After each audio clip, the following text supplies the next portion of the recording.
Olá, olá, boa tarde, estudantes, professores, gestores de todo o estado de São Paulo. Que honra falar com vocês mais uma vez, pessoal. Meu nome é André Ricardo, falo aqui diretamente do CIEBP, do Centro de Inovação da Educação Básica Paulista, para realmente apresentar mais um programa Mão na Massa. E hoje o nosso programa está maravilhoso. Hoje a gente trabalha com a parceria do Educamídia, com a professora Daniela Machado. O nome da nossa aula vai ser Universo da Informação, e essa aula promete, hein, pessoal? Então, preciso que todos assistam do começo ao fim e interajam bastante com a gente no chat. Mas antes da gente iniciar essa aula, eu vou contar um pouquinho o que é o CIEB para aqueles que não conhecem ainda. O CIEB é um centro de inovação e tecnologia que fica na cidade de São Paulo, em Pompeia, e é um espaço muito maravilhoso. Ele conta com 7 espaços altamente equipados para atender toda a rede. A gente tem a sala 1, que é um hub de inovação, um espaço para início de projetos, startups. A gente tem a sala 2, que é computação na prática, que trabalha o pensamento computacional e aprendizagem criativa. Nós temos a sala 3, que é um pequeno estúdio para você poder gravar áudios e vídeos. Nós temos a sala 4, que é programação descomplicada, é a nossa sala maker, que trabalha realmente assim, desde a robótica sustentável, né, com materiais alternativos, até a parte dos eletroeletrônicos também.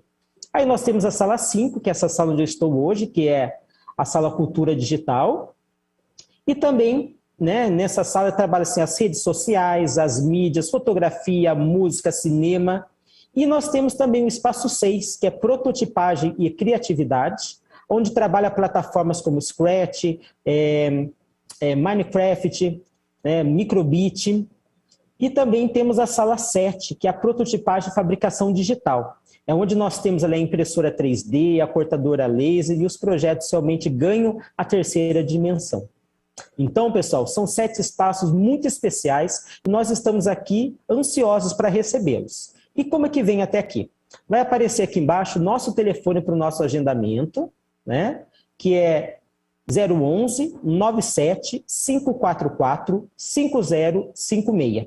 Esse agendamento também pode ser feito através desse e-mail que vai aparecer aqui na tela para vocês, tá?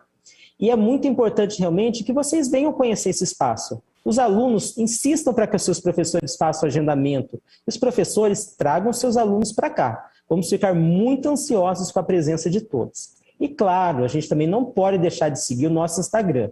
Aqui, através do nosso Instagram, a gente tem, então, muitas possibilidades de vocês saberem tudo o que a gente está fazendo, os nossos agendamentos. E lembrando que esse é o primeiro de outros 20 CIEBPs que vão estar espalhados pelo estado inteiro. Então, por enquanto, esse é o único, mas logo, logo vai ter um bem pertinho de você. Ok? Mas agora, chega de conversa e vamos partir para essa aula Mão na Massa. E essa aula está incrível com a professora Daniela Machado. E o tema é o Universo da Informação. É com você, Daniela. Obrigada, André Ricardo. Um prazer estar aqui de novo com vocês. Olá, estudantes, professores, gestores. Estou muito feliz de voltar aqui, fazer mais uma conversa com vocês. Não sei quem é que participou da última vez, e, na verdade, várias outras vezes em que eu estive aqui, a gente teve a oportunidade de conversar sobre memes.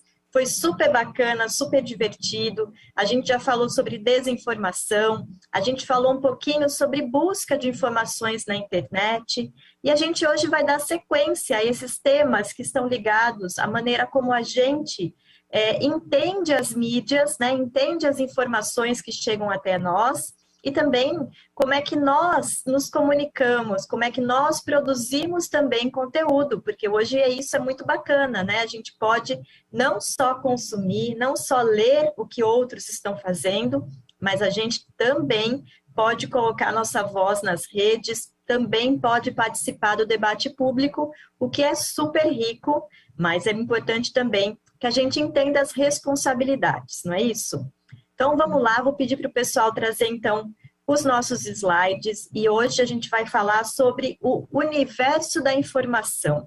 Porque a gente fica o tempo todo falando, né, informação, excesso de informação, informação que chega para a gente por diferentes canais, em diferentes formatos, e a gente não está falando aqui só de internet. Claro, com a internet a gente ficou exposto, todo mundo está exposto Há um volume gigantesco de informações.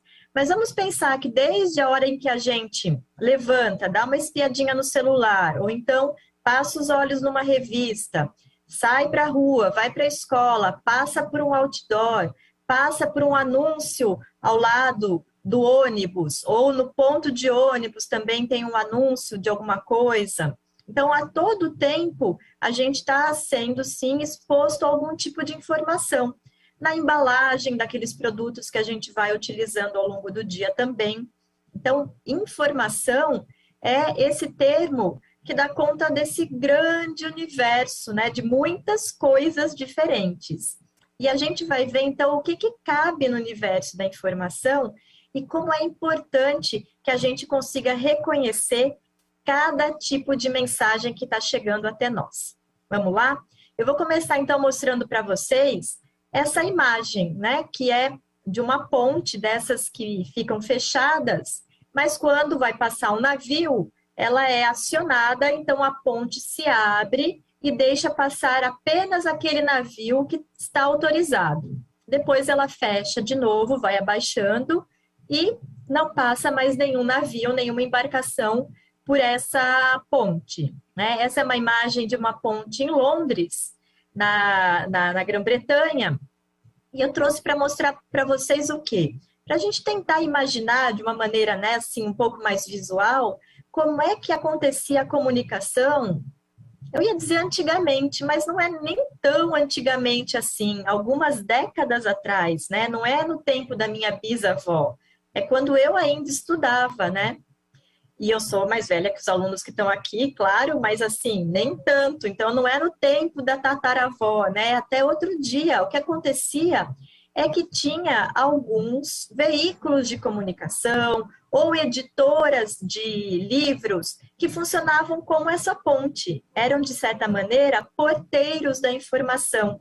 Funcionavam como um filtro, né? Então, de tudo que estava acontecendo no mundo, de todas as possíveis notícias, dos possíveis anúncios, das possíveis brincadeiras e piadas, né? O que chegava até a gente? Chegava aquilo que era filtrado e selecionado, então abria-se um pouquinho essa ponte, essa informação passava, mas quantas outras possibilidades de informação não deixavam, acabavam não circulando. Então, o que a gente diz é que esse tipo de informação era uma informação de poucos para muitos, ou seja, o jornal, a emissora de rádio, de TV, ou a editora do livro, da enciclopédia. Então, são poucos que se comunicavam, né, e compartilhavam, publicavam essa informação que ia chegar a todos nós, muitas pessoas. Na próxima imagem, a gente vai ver o que está acontecendo hoje em dia, né? E aí eu trouxe, nessa brincadeira da gente ilustrar um pouco o cenário da informação, essa imagem, né, que é de um trânsito quase caótico, né? Mas aí a gente está vendo o quê? Está vendo muitas estradas, muitas vias que estão entrelaçadas, né? Muitas possibilidades, um fluxo muito intenso, né, na imagem, o fluxo de veículos, né, um trânsito muito intenso, que vem de todos os lados e vai para todos os lados. Mas se a gente imaginar na informação hoje em dia, não é um pouco assim que acaba acontecendo? A gente vê que tem informação que surge de todos os cantos, né? Das pessoas que a gente conhece, mas também a gente tem acesso a informações que são compartilhadas ou produzidas por quem a gente nunca viu na vida. E a gente também pode produzir, como eu disse no início, né? É muito bacana, é muito poderoso, mas a gente tem esse cenário em que tem essa informação aí circulando nas mais diversas direções, vindo de todos os lados, indo para todos os lados. É uma comunicação, então, agora, de muitos para muitos. E mais ainda, o tempo todo. Gente, não para, né? É só a gente olhar para o lado, ou pegar o celular, ou acessar as redes sociais, e a gente vai ver que é ininterrupto esse fluxo de informação. Eu vou pedir para a gente ir para o slide seguinte, porque eu vou trazer alguns casos mais concretos para vocês verem como é que na prática acontecia essa comunicação antes, de poucos para muitos, e agora, de muitos para muitos. O que é essa capa do jornal O Estado de São Paulo? É uma capa sobre uma notícia de um incêndio que aconteceu em São Paulo, num edifício chamado Andraus. Essa foi uma notícia muito impactante, né? Foi um incêndio terrível. As pessoas ficaram presas no edifício, tentavam sair. Enfim, foi um acidente, né? Um incidente horroroso. E aconteceu lá em 1972, né? E embora tenha sido o maior incêndio já registrado na história de São Paulo até aquele momento, então não tinha dúvida de que era um evento grandioso, que estava chamando a atenção de todo mundo. O que a gente imagina? Ao longo do tempo, né, das horas em que as chamas estavam lá queimando esse edifício, as vítimas estavam tentando de alguma maneira sair, só quem realmente estava passando ali na frente é que ficou sabendo instantaneamente daquele incêndio. E as pessoas que estavam longe dali, em outros lugares do Brasil, tiveram que esperar algum veículo de comunicação. Geralmente o mais ágil é a rádio, né? Porque pode chegar lá com uma pessoa e transmitir, mas mesmo assim, o repórter tinha que ficar sabendo lá na redação, lá na emissora de rádio dele. Ele entrava num carro, no carro da rádio, ele seguia até o endereço lá do edifício Andraus e de lá ele começava a informar sobre esse incêndio. Televisão, então, não era tão simples assim, né? A gente não tinha canais de TV que são noticiário 24 horas por dia. Então tinha que esperar lá os horários certinhos do Jornal da Noite. Não era essa coisa o dia todo. E aí essa capa de jornal que eu trouxe para vocês é para mostrar que no dia seguinte ao incêndio, é bem possível que muita gente ainda não tivesse sabendo do que aconteceu em São Paulo. Então vejam, a manchete, né, o grande título na capa do jornal do dia seguinte é sobre o fogo, né, que causou 15 mortes e parou a cidade de São Paulo. Porque no dia seguinte ainda, essa informação que a gente ia pensar, meu Deus, mas isso daí eu fiquei sabendo horas depois do incêndio. Não naquela época, em 1972. Tinha gente que só ia ter acesso a essa informação talvez no dia seguinte, né? Porque a gente tinha aquela situação sem internet, sem as redes sociais, poucos que tinham o potencial de se comunicar com muitos. Era assim que acontecia. Agora eu vou pedir para a gente olhar a imagem seguinte que eu trouxe para vocês. E aí imagino que vocês também se lembrem. Se alguém quiser participar aqui no chat com a gente, fique à vontade. Aí eu peço a gentileza do André Ricardo ir me contando aqui se tem interação. Se alguém lembra do incêndio no Museu Nacional do Rio de Janeiro, esse foi bem mais recente, foi em setembro agora de 2018. Uma tragédia, um horror, se perdeu, né, uma parte considerável do acervo, enfim. De novo, uma história de um incêndio que gera uma comoção nacional. Mas, gente, olha que diferença. Eu queria que vocês contassem aqui para a gente se vocês acompanharam isso. Né? Esse incêndio foi num domingo e quase que imediatamente após o fogo ser detectado, a gente foi acompanhando isso em imagens ao vivo na TV. E mais ainda do que as imagens ao vivo na TV, mais do que as notícias, né, que foram trazidas por jornalistas profissionais, né, que devem ter um cuidado, um rigor com a informação, tem que ter certeza antes de passar adiante, tem que checar, confirmar. Mais do que isso, as redes sociais estavam fervendo de comentários, estavam cheias, repletas de informações, nem todas confiáveis, muitas delas que eram apenas opinião de gente, palpite de pessoas. E a informação que tem lá no slide, e eu quero complementar aqui para vocês, é que em horas depois do incêndio, veja, não precisava passar 24 horas mais, né? No intervalo de horas depois desse incêndio, a gente já tinha 1.600.000 tweets sobre o incêndio no Museu Nacional do Rio de Janeiro.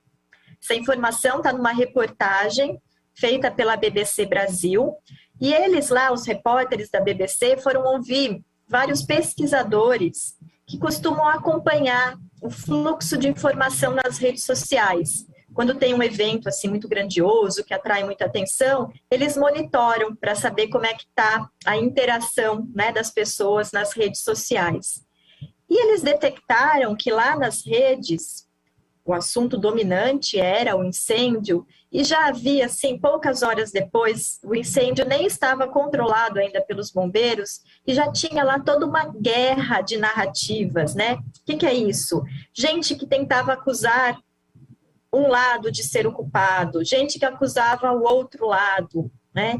Tinha toda uma discussão política de quem era a culpa, quem não era. Os bombeiros mal tinham conseguido detectar ainda a causa do incêndio, mas nas redes sociais, né, especialistas que podiam realmente contribuir, né, para que a gente entendesse a magnitude daquele evento, mas também tinha muito palpiteiro, né, muita gente sem nenhum conhecimento e trazendo informações para a gente em tempo real. Vejam a diferença, então, né? Um incêndio lá em 1972, que no dia seguinte ainda era uma completa novidade para uma parcela da população. Um incêndio em 2018, que em poucas horas, apenas, né? A gente está apenas olhando aí o Twitter, mas vamos imaginar que, além disso, tinha outras redes sociais, tinham sites, tinham blogs, tinham canais de TV 24 horas por dia, tinham rádio também, né, que continua sendo esse veículo que tem muita agilidade, tinham testemunhas que poderiam, elas mesmas, compartilharem informações. Se alguém estava lá e presenciou aquilo, poderia também compartilhar, né, poderia criar, produzir alguma informação a partir do seu testemunho e compartilhar. Algo impossível há algumas décadas atrás. E por isso que eu vou pedir, então, o nosso próximo slide, para fazer uma brincadeira aqui com vocês, com uma frase que é: lembre-se, com grande poder vem uma grande responsabilidade. Frase de Ben Parker. Quem é Ben Parker? Um grande filósofo da humanidade? Não. Vamos ver no próximo slide. É o tio do Homem-Aranha. Imagino que vocês se lembrem, né, que ele tem essa frase dele que ficou famosa nos quadrinhos, que quando o Homem-Aranha, né, o sobrinho dele, descobre que tem os poderes todos, né, que se transforma no super-herói, tem esse alerta, né, de que realmente com grandes poderes, né, com a possibilidade de fazer tanta coisa, também vem uma grande responsabilidade de saber que os nossos atos têm consequências, né? De saber que ao produzir um conteúdo e ao jogá-lo na rede, muitas pessoas vão ler aquilo, elas vão acreditar, elas vão levar a sério, elas vão tomar decisões, às vezes, com base naquela informação. Quero só perguntar para o André Ricardo se teve algum comentário aí sobre o incêndio. Oi, Daniela, tem alguns comentários sim. Primeiro que a Luana, o Tiago e o Pedro comentaram que os professores de biologia tocaram nesse assunto quando teve esse incêndio, né? Isso foi bem interessante, que realmente é um assunto que foi levado para a sala de aula. A Laura, a Vívia e a Regina acertaram quem era essa personalidade, esse filósofo aí, né? Dentro da sua pegadinha. Brincadeira nossa. E também tem uma interação no chat no 9º ano, que é da professora Carla. Ela está assistindo, por sinal, essa aula, junto com os 9º anos. Ela é da PEI Alexandre Rodrigues Nogueira, lá em Bugaçu, e ela comentou o seguinte, que a tecnologia traz a informação muito rápida, porém, nem todas as informações são confiáveis. O que você acha disso? Exatamente isso, a professora falou, resumiu a nossa conversa aqui de hoje, né? A gente tem acesso a muita informação, o que é bacana, né? Porque a gente, quanto mais informação, né? A informação circulando livremente, isso é muito positivo. Só que a gente também tem que entender que nem toda essa informação ela é igualmente confiável, ela é da mesma qualidade. Então, a gente, enquanto leitor, né, enquanto consumidor de informação, estou aqui falando leitor, mas a gente não está falando só da informação que chega para a gente como um texto. A gente está falando também dos áudios, dos vídeos, né, qualquer formato. A gente do lado de cá, enquanto alguém que está recebendo aquela informação, também tem responsabilidade. A responsabilidade de entender que mensagem é essa. E aí, eu vou pedir para a gente entrar, então, no próximo slide, que a gente está entrando mais de perto no tema dessa nossa conversa de hoje. Uma pergunta importantíssima da gente fazer toda vez que a gente se depara com alguma mensagem, algum conteúdo é: o que essa mensagem quer de mim? Claro, tem muitas perguntas que a gente pode fazer para que a gente se torne um leitor mais reflexivo, né? Um consumidor de informação que não sai por aí simplesmente acreditando em qualquer coisa que chegue. A gente pode perguntar quem é o autor dessa informação, né? Que a gente no jornalismo fala da fonte da informação. A gente pode perguntar por que será que isso aqui foi criado, quem está compartilhando. A gente pode perguntar muitas perguntas realmente, mas se a gente pudesse escolher uma que ajuda a gente a ir direto a tentar entender a natureza daquela informação, é essa daí. Porque as informações, as mensagens, elas nascem com um propósito, com uma intenção, né? Elas querem alguma coisa da gente. Se a gente, então, puder ficar atento ao que esta mensagem quer de mim, que efeito ela está tentando provocar, já é, super bacana, um passo importantíssimo para a gente evitar as fake news, né, a desinformação, para a gente não confundir opinião com fato, para a gente entender se aquela mensagem vem de um especialista que está tentando nos explicar algo, ou se ela vem de um palpiteiro só, que está só tentando especular, né? E a gente vai ver agora no quadrinho do slide seguinte um resumo, né, de intenções, de propósitos que uma mensagem pode ter, né? Quando a gente faz essa pergunta, então, o que essa mensagem quer de mim? Ela pode, por exemplo, estar querendo me influenciar. É a terceira coluninha aí que está aparecendo para vocês, né? Se ela está querendo me influenciar, ela pode ser o quê? Uma opinião de alguém, uma avaliação pessoal sobre um assunto, que pode sim ser baseada em fatos, né? Pode ser baseado em evidências, pode ser baseado na ciência, mas também pode ser que não tenha qualquer embasamento científico, que não tenha qualquer conexão com a realidade, né? A gente pode também encontrar por aí informações que querem vender alguma coisa. Olha aí, esse último, a última coluninha em vermelho aí, e a gente está falando da publicidade, né? Que é um tipo de mensagem criada especificamente para mostrar para a gente coisas bacanas que tenham um produto ou um serviço e nos convencer do quê? A comprar esse produto ou adquirir esse serviço. Então, veja, o propósito dessa mensagem é vender algo. E tem também aquele tipo de anúncio que a gente chama de propaganda. Aqui, às vezes, a gente acaba usando como sinônimo, né? Muitas vezes a gente fala publicidade, fala propaganda, mas tem lá no fundo uma diferença. Quando a gente está falando de publicidade, a gente está falando de um produto, convencer alguém a comprar, adquirir algo. Quando a gente está falando de propaganda, o que está sendo vendido ali, entre aspas, é uma ideia, né? Eles estão tentando nos persuadir, nos convencer de uma ideia, de um conceito, de uma atitude. Então, quando a gente fala, por exemplo, em campanhas de vacinação, super importantes para que a gente, né, não perca o calendário de vacinação, ainda mais agora com o coronavírus também, ninguém deixa de tomar a vacina, a gente está falando de propaganda, né? Campanha de utilidade pública, que está nos convencendo, né, de uma ideia de que vacinação é um bem coletivo. Tem também informação que chega para nos divertir. né, a penúltima aí, coluninha que eu estou mostrando para vocês, né, uma mensagem, uma informação, é um conteúdo de sátira, de humor.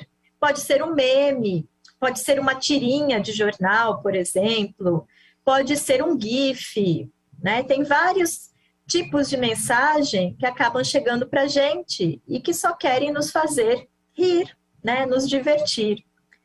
Tem também informações que estão documentando um acontecimento ou documentando a história, né? Se a gente, por exemplo, pegasse as imagens lá do incêndio no Museu Nacional no Rio de Janeiro, né? E ficasse lá filmando o tempo todo, é uma informação bruta, ou seja, é uma informação que não foi editada, não foi trabalhada por um jornalista, está documentando aquilo tudo que aconteceu.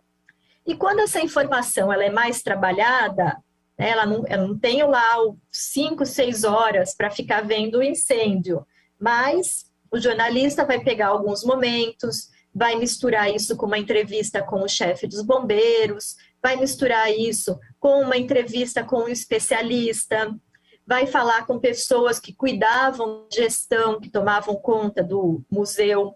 E aí, então, tem essa mistura, né, essa composição de informações que tem como propósito, como intenção, nos informar. E o que eu vou convidar vocês agora é para a gente pensar um pouquinho sobre essas diferentes mensagens com exemplos práticos. Então, eu selecionei aqui uma série de informações. O que elas têm em comum? Que a gente vai ver no próximo slide. Elas têm em comum que elas são informações que se relacionam com o Usain Bolt e o atletismo. Todo mundo conhece o Bolt, que é o homem mais rápido do mundo, né? André Ricardo me ajuda, acho que ainda é, né? Ele não perdeu, é isso. Ninguém correu mais rápido que ele, né? Apesar dele ter parado de correr. Eu acredito que sim, Daniela. E é bom a gente lembrar, nós estamos com todos os chats abertos e agora a gente quer muita interação de todos os estudantes e dos professores. Ok? É isso aí. Vamos combinar então, pessoal? Querendo que todo mundo responda para a gente. Isso, agora é uma atividade mão na massa, né? A gente quer a participação, a interação de vocês e o André Ricardo vai aqui me ajudando, trazendo os comentários, então. Vamos colocar, então, o meu primeiro desafio para vocês. Vamos só lembrar antes que a gente está aqui tentando avaliar, identificar o propósito, a intenção dessa informação, dessa mensagem, né? E a pergunta básica é, o que essa mensagem quer de mim? Vocês podem colocar, então, por favor, o próximo slide para a gente ir? Bom, uma informação que eu peguei lá no site da BBC Brasil, é um texto, tem que tomar cuidado para não dar dicas, hein? Não dar spoiler. E o título, né, desse texto é Como funciona o corpo de Usain Bolt quando ele corre os 100 metros? E aí, vamos pensar naquela tabela lá de trás. Eu quero saber o que essa mensagem está fazendo, qual que é o propósito dessa mensagem. Vou ajudar vocês lembrando aqui. Pode ser uma mensagem para documentar alguma coisa, né? Um fato histórico, enfim, um documento. Pode ser para informar, geralmente quando tem a ver com jornalismo. Pode ser uma mensagem para nos vender algo ou nos convencer de algo. Pode ainda ser uma mensagem para nos fazer rir. Esqueci de alguma? Deixa eu olhar aqui. Documentar, informar, né, influenciar a nossa, né, a nossa opinião, pode tentar nos convencer, entreter, né, divertir, fazer rir e vender. Vamos deixar aí um tempinho, então, para o pessoal trazer para a gente o que vocês acham que essa informação que está no site da BBC Brasil sobre o funcionamento do corpo do Usain Bolt enquanto ele está correndo 100 metros, o que acontece no corpo dele. André Ricardo, eu deixo com você aí, quando você achar que tiver alguma coisa, Vamos lá. Traz pra gente. Já começaram a chegar algumas interações. O Eduardo e o Marcos falaram que essa intenção é informar a respeito desse assunto. E o Luiz Henrique falou que a ideia é explicar o que está acontecendo dentro do corpo deles. E aí, Daniela, será que esses 3 alunos acertaram? Isso aí mesmo, vamos para o próximo slide que traz aí. Eu coloquei aí que é informar, né? Mas explicar também é um sinônimo, né? O jornalismo também traz explicações. Olha lá, informar ou explicar. Ele, ao mesmo tempo que está explicando, né, o que acontece no corpo dele, ele está nos informando sobre esses fenômenos todos que acontecem no corpo do homem mais rápido do mundo. Muito bacana a gente perceber isso. Vamos lá para o próximo, então. Que também tem a ver com o Usain Bolt. Onde é que eu fui buscar essa informação? Eu fui lá no perfil oficial do Usain Bolt no Instagram e vi lá um post que tinha lá uma foto dele ao lado de uma jogadora de futebol, ex-jogadora de futebol da seleção norte-americana, uma super jogadora, que é a Abby, eu não sei falar o sobrenome dela, gente, Wanbashi, não sei. Não entendo muito de futebol, preciso confessar aqui para vocês, mas enfim, é a Abby. E aí, nesse post dele, ao lado da jogadora, tinha a seguinte informação: quem é melhor, eu ou a Abby? O único jeito de descobrir é com @Gatorade0. Vamos lá, Abby. #GatoradePartner. Parceiro, né? Em inglês, partner. E aí, o que essa imagem quer de mim? Qual que é o propósito dessa imagem? Vamos deixar mais um tempinho aí, André Ricardo. Eu tô achando que essa galera tá muito lenta para responder, hein? Tá lenta? E aí, vamos pessoal? lá, pessoal. Vamos lá, Ajuda pessoal. a gente participando. Interagindo mais com a gente no chat, pessoal. Mas daí tem várias pistas aí na própria mensagem, hein? E vou dar mais uma dica também aqui, para vocês lembrarem das vezes em que vocês, seguindo algum ídolo nas redes sociais, vocês viram esse ídolo trazendo... vou dar spoiler, mas tudo bem. Trazendo uma camiseta ou usando um boné. E às vezes ele conta por que ele está usando esse boné todo bonitão. Ou às vezes ele faz de conta que, nossa, por acaso eu levantei hoje e fiquei com vontade de colocar esse boné maravilhoso que pode ser encontrado na loja X. E aí? O que está acontecendo nessa mensagem, pessoal? Já chegaram as informações. A Sandra e o Rodolfo falaram que a intenção ali é fazer propaganda desse determinado produto. E a Camila está falando que a maior intenção realmente é fazer venda. É isso? Exatamente. Vamos lá no próximo slide com a resposta. Exatamente. Esse pessoal está afiado. Estão demorando para responder, mas quando respondem, todo mundo afiado. Esse post, né, essa mensagem, é um anúncio publicitário. E olha só que curioso, vocês vão provavelmente lembrar de outros ídolos, outras pessoas famosas, artistas, influenciadores que talvez vocês acompanhem e que às vezes eles colocam lá informação sobre um produto que eles estão mostrando e colocam a informação junto no post de que aquilo é publi ou publicidade, publi editorial, tem algumas palavrinhas. Mas, às vezes, não tem nenhuma informação de que aquele é um conteúdo que foi pago, que uma marca pagou essa pessoa, esse influenciador, essa personalidade, para ela falar de determinado produto. Isso não pode acontecer. A publicidade ela tem que ser transparente e clara. Mas, infelizmente, não é sempre que a gente encontra tudo muito avisado, né, na internet, e por isso a gente do lado de cá, ao receber uma mensagem dessa, precisa começar a olhar esses detalhes sim, né? Não era uma simples brincadeira de aposta de corrida com uma colega também atleta, né?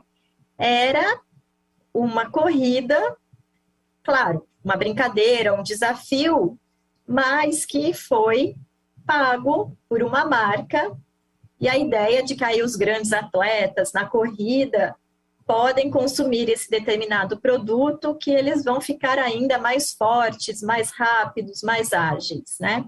Então, nesse caso específico, só tinha exatamente esse texto que eu trouxe para vocês, a hashtag, o arroba, mas não tinha nada assim claro, bem explícito, dizendo que era uma publicidade.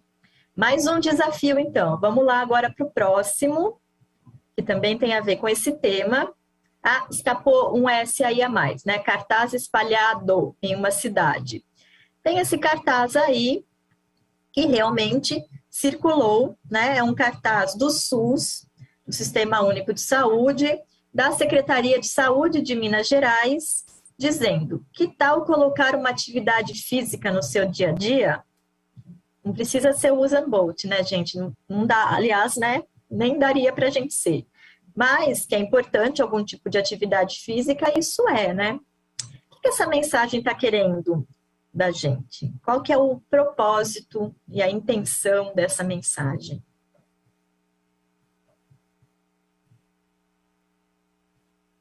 Ah, obrigada, conseguiram já corrigir o S que tinha escapado. E aí? Alguém se arrisca, André Ricardo? Já começou a aparecer interação. A professora Carla falou que é um meio de influenciar as pessoas, né? Tá tentando convencer através do marketing ali, né? E o aluno Rodrigo falou que ali está acontecendo uma situação de convencer as pessoas a fazerem realmente atividade física. E aí? Bacana, isso mesmo, pessoal. O que é esse cartaz, então, né? O que também circulou como post nas redes sociais? É uma campanha, né? Uma campanha da área de saúde, mostrando os benefícios de praticar atividade física. E como o pessoal disse aí, o Rodrigo, né? Que é o aluno, e a professora Carla, está tentando nos convencer, né?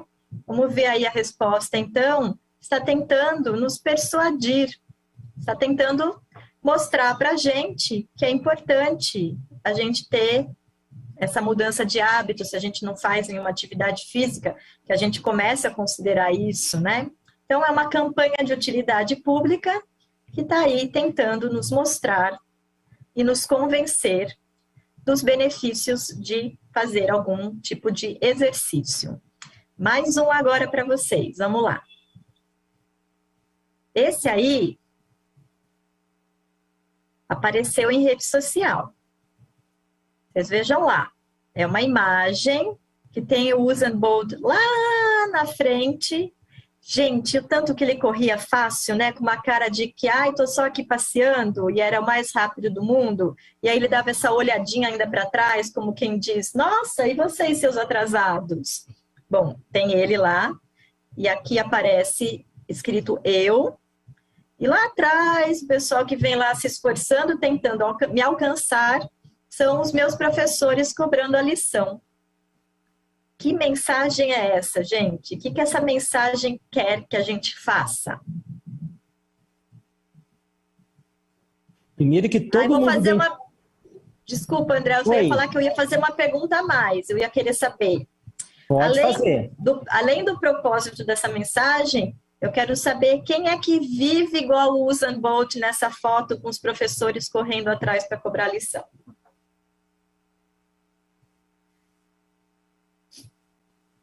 Hora de confessar, hein? Olha que tem vários professores falando que realmente eles correm atrás dos alunos e pedem a colaboração deles, hein? Olha, e olha que interessante, todo mundo cita o meme, né? Fala que realmente a função é a ironia, a diversão, a brincadeira, levando de uma maneira bem descontraída, mas passando uma mensagem. E aí, Daniela, é isso mesmo?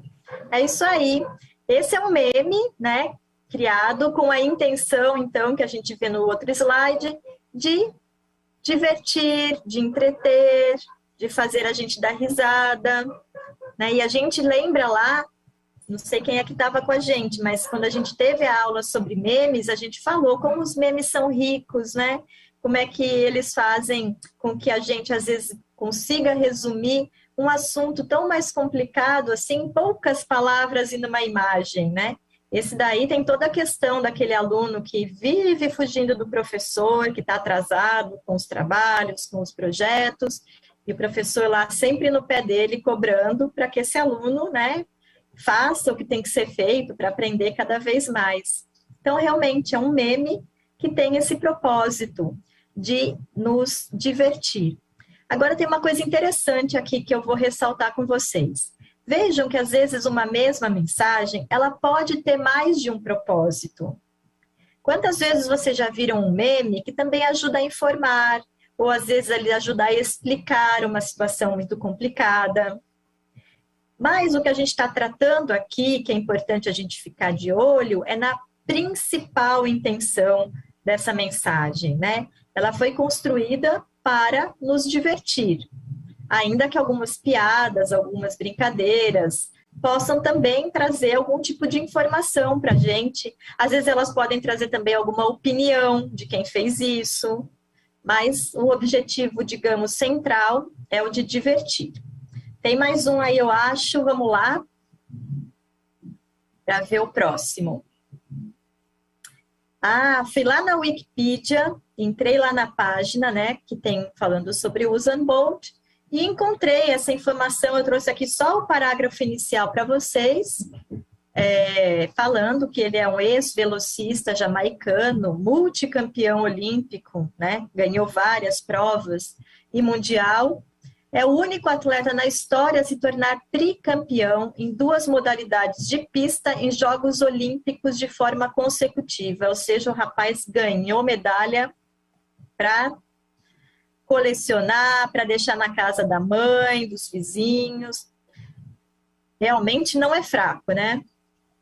E aí, o que é essa mensagem, então, essa informação que consta lá na Wikipedia, né, sobre o Usain Bolt? De que natureza ela é? O que ela faz, essa mensagem? É bacana também a gente pensar o que é a Wikipedia, né? Não sei se todo mundo conhece, mas a ideia da Wikipedia é que ela funcione como uma espécie de enciclopédia aberta, colaborativa, né? Em vez de ser aquela enciclopédia de papel pesada que eu usava quando eu estava na escola, que vinha tudo pronto, escrito por uma equipe só de especialistas, e que ficava velha tão rapidinho, gente, porque vinha aquele monte de livro desse tamanho, papel impresso, e aí se acontecia alguma coisa na semana seguinte, não ia ser atualizado. A Wikipedia tem essa ideia de que pode ser atualizada frequentemente e que todo mundo pode colaborar. Mas, como vocês devem estar pensando, tem muita coisa incrível lá dentro, mas também tem muita coisa de qualidade, assim, um pouquinho duvidosa. Alguma interação, André, agora? Daniela, aqui a Juliana colocou que esse texto tem a intenção de informar as pessoas a respeito da vida dele. E o Gabriel falou que a ideia é documentar, registrar esse acontecimento, né, essa personalidade, para gerações futuras. Bacana. Eu coloquei aqui, que a gente vai ver, também documentar. Mas o informar também é possível, também cabe. Até porque documentar e informar tem algumas áreas de intersecção, né? Tem algumas objetivos que são comuns. Eu coloquei documentar porque tem essa ideia de que é um registro mais histórico, né? Que não está trazendo exatamente uma notícia, não tem uma grande novidade, mas tem um documento, tem um histórico ali da vida do Usain Bolt, mas informar também caberia assim aqui, né? E eu acho que tem, não, acho que eram só, deixa eu ver se tem mais um aqui que eu agora não estou lembrando. Não, que tem agora que eu trouxe para vocês.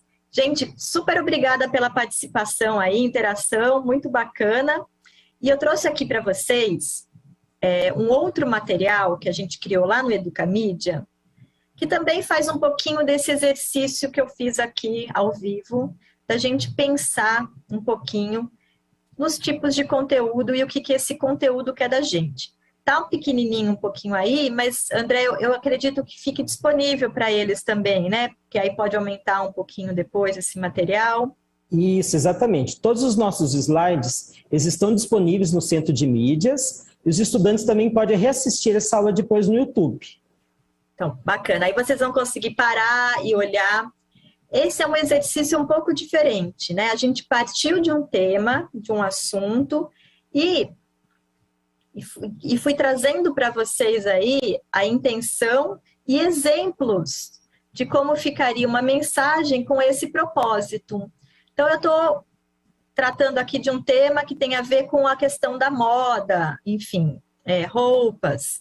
Se a gente pensar, por exemplo, numa informação bruta, o que poderia ser uma informação bruta sobre moda? Poderia ser um vídeo sem nenhum corte, sem nenhuma edição, de um desfile de moda.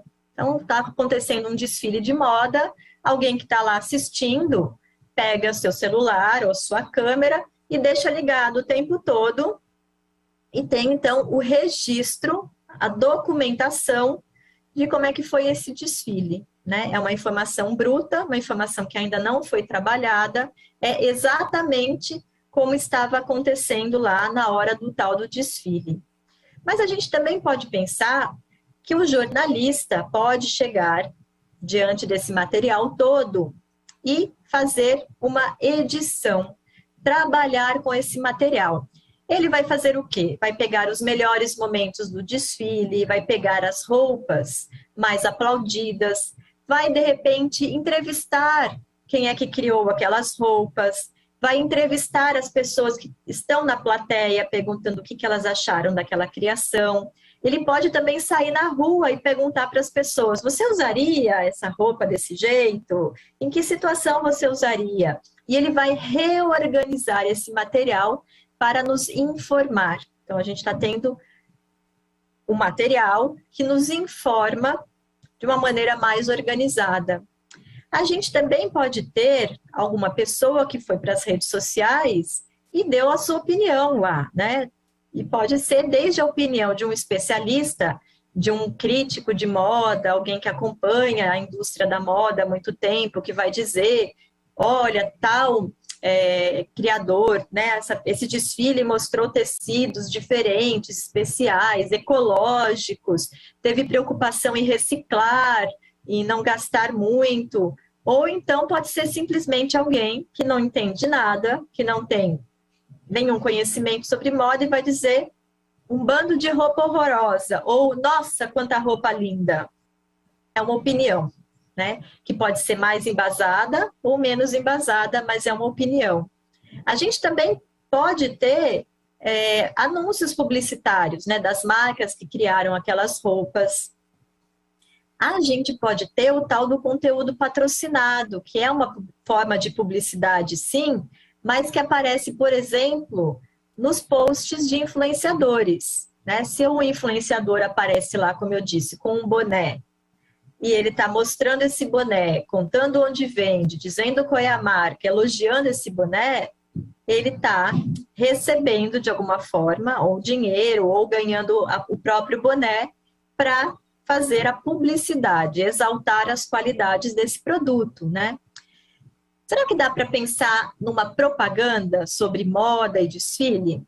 E se a gente pensasse numa campanha, num cartazes, por exemplo, falando um pouco da importância da gente reciclar ou da gente consumir e comprar roupas de marcas que a gente sabe que não estão envolvidas com trabalho escravo? Se a gente fizer alguma coisa sobre um alerta sobre o impacto da moda no planeta, a gente pode estar propagando alguma ideia, algum conceito que vai fazer a gente refletir. E a gente pode pensar, né, numa brincadeira, num humor, e às vezes no próprio humor a gente pode colocar uma crítica, né? Se, por exemplo, eu colocasse um vídeo na minha rede social com um monte de cabide, né? O cabide, aqueles cabides de pé, né? e vestisse roupas nos cabides e fizesse um desfilinho de cabides, é um humor, mas eu de repente poderia também estar chamando a atenção para o fato de a maioria das modelos ser super magras, de uma magreza que é quase impossível de alcançar. Por que não tem diversidade nesse desfile? Então, eu posso fazer tanto puxando para o humor, como eu também posso fazer, de repente, uma campanha, né? Uma propaganda em prol de mais diversidade nos desfiles. É só um outro material que eu trouxe aqui para vocês, para que a gente comece a ficar muito atento à intenção dessas mensagens. Por que isso é importante? Porque, às vezes, o simples fato de a gente confundir um tipo de mensagem com outro tipo acaba provocando uma desinformação. Então, o que acontece é que, às vezes, a desinformação não é só aquela fake news que foi criada por alguém que queria nos enganar e que pensou na melhor estratégia. Às vezes, a gente mesmo, ao olhar uma opinião e não entender que aquilo lá é opinião, só uma opinião de alguém, a gente achar que aquilo é um fato confirmado, isso também é um fator de desinformação, né? Se a gente olhar lá aquela mensagem dizendo nenhuma dessas roupas serve, são todas horrorosas, e a gente não entender que isso é uma opinião, a gente vai deixar de olhar outras informações sobre aquele desfile e entender que talvez tenha coisa bacana lá, que talvez tenha uma proposta de reciclagem ou de uso de materiais que têm menos impacto no meio ambiente, né?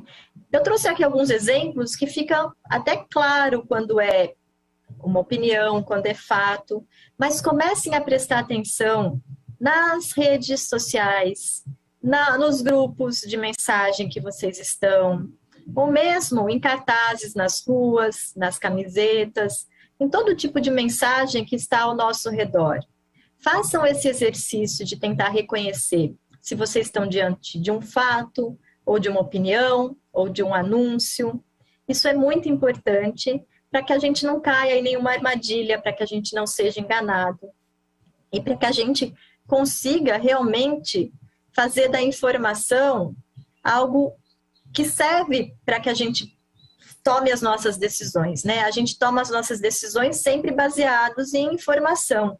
E se a gente não souber ler, interpretar essa informação corretamente, a gente pode tomar também decisões que depois a gente se arrepende. Bom, era isso que eu queria trazer para vocês. No último slide só tem aqui algumas informações de contato do Educamídia.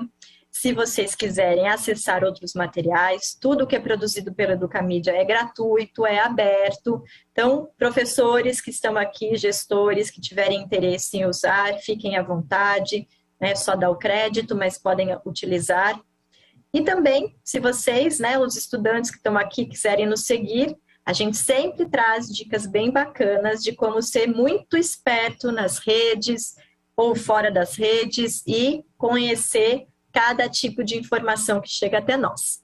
Super obrigada e fico feliz aqui. Já estou pensando aqui umas ideias para a nossa próxima conversa, que a gente ainda tem conversa esse ano.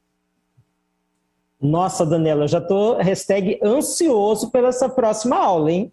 Oba! Eu já estou vendo, minha cabeça já está borbulhando 1 milhão de ideias. Porque pensando em tudo que você conversou hoje, a gente vê que a fotografia, o cinema, a televisão, a música, a rádio, os jornais, tudo que estava no mundo real foi para o mundo virtual, né? Isso fez com que a gente precisasse fazer diversas alterações. Antes a gente era só espectador, só consumia essas informações, e hoje não. A gente consome essas informações, mas também produz essas informações de uma maneira tão instantânea que realmente atinge a rede, né, e todo mundo ao mesmo tempo. E tem uma coisa importante disso que você trouxe também, é que a gente estava acostumado antes com um mundo em que cada tipo de informação tinha sua casinha, de certa maneira, né? Se vocês pegarem, os estudantes aqui talvez não conheçam, mas se a gente pegasse um jornal, né, antigo de papel, a gente ia ver que tinha toda uma seção, uma parte especial chamada classificados. Então, você tinha os anúncios ali, né, geralmente. E a gente tinha uma página específica do jornal em que entrava a opinião de pessoas que eram convidadas por aquele jornal. Hoje, quando a gente está pegando lá todo esse monte de informação que não para de chegar, está tudo muito misturado, né? Essas casinhas que antes nos ajudavam a dar uma ideia, uma pista, elas praticamente não existem. Então, não tem muita fronteira entre um tipo de conteúdo e outro. Está tudo muito misturado. Daniela, eu agradeço muito a sua participação, mais uma aula incrível do nosso parceiro Educamídia. Então, realmente fica a dica aí para que vocês entrem em contato no site do Educamídias, baixem o material deles, tem muita informação realmente rica, informação de como você levar a educação midiática dentro da sala de aula e dentro de diversos contextos que a gente encontra dentro de uma escola, tá? E antes da gente finalizar, deixa eu fazer uma propaganda da nossa próxima aula. Nossa aula de amanhã tem um título muito interessante, chama-se Irrigue Sua Ideia. Faça seu jardim sustentável. A nossa equipe de Cultura Maker, formada pelos professores Paulo, Fábio, Renan e Adriele, vão trabalhar essa sustentabilidade junto com a Cultura Maker. E essa aula também promete altas aventuras e muita criatividade. Então, contamos com a participação de todos vocês amanhã, no mesmo horário, da 1 às 2. E mais uma vez, agradeço você, Daniela, por sua participação. Espero realmente muito em breve revê-la e toda a equipe do Educamídia, tá bom? Um abraço a todos que estão nos assistindo. E, um recadinho também. Você falou a respeito de que os professores estão lutando com as atividades. Isso apareceu mesmo no nosso chat. Até a professora Beatriz, que ela é de eletiva do 9º ano, já está falando que está esperando os alunos lá nos Classroom para poder fazer as atividades. É isso aí, pessoal. Obrigado a todos pela participação. Um abraço a todos. Tchau, tchau.